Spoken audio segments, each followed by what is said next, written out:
And in some of his first set of executive orders, President Biden reversed a series of Trump-era policies that affected immigrants. Biden gave new life to the DACA program and provided a sweeping sea change for millions of undocumented people that would provide them a pathway to citizenship. So joining us for more on this, we'll talk to immigration attorney and vice president of the American Immigration Lawyers Association, Alan Orr is here. Alan, I don't even know where to start on the subject of immigration. Overnight, literally everything changed, from the green card process to the Dreamers. Can you touch a little bit on all of these executive orders?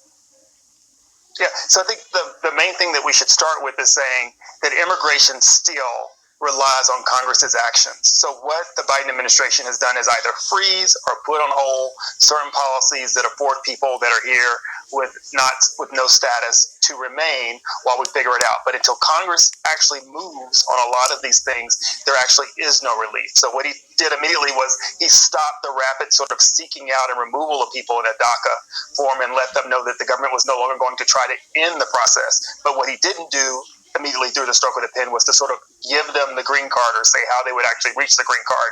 What he did do was he stopped the work on the wall, so that's ended. He ended the Remain in Mexico policy where we were keeping a lot of immigrants abroad.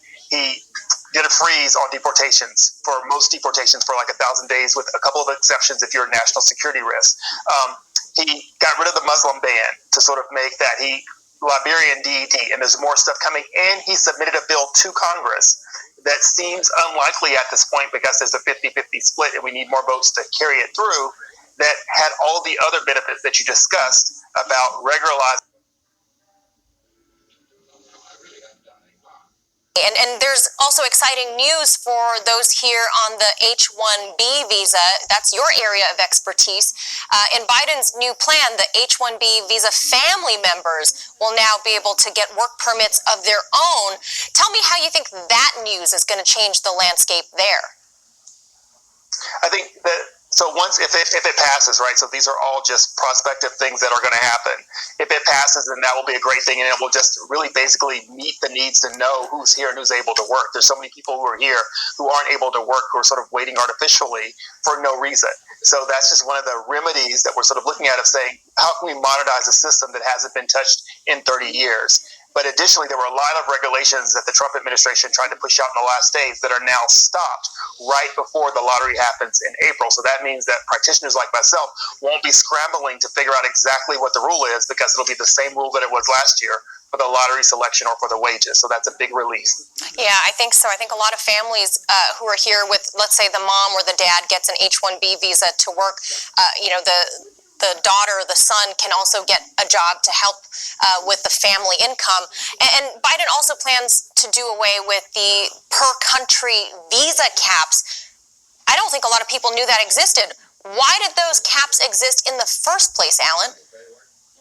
It's something that happened in 1965 that we sort of thought we were sort of addressing a racial discrimination problem by allowing 7% from each country around the world. But in fact, it just created another form of discrimination in practice that basically impacts a lot of Mexicans, Indian nationals, and Chinese nationals, where they have to wait in arbitrary lines for 20 to 30 years where other individuals do not. And that's just not the look that the United States needs. Part of that problem is that Congress hasn't addressed the numbers since the 80s. So we really need to sort of legalize and realize that immigration is important to the population and the Social Security process, and that a lot of people are already here and they're just waiting for no reason. And in some cases, it causes individuals within those family members to age out, or as you said, wives who might be capable of working to stay out of the workforce for 25 years or so. And right now you think, well, there's a job shortage, so therefore we don't need people in the workforce, but that's just the fallacy of jobs, right?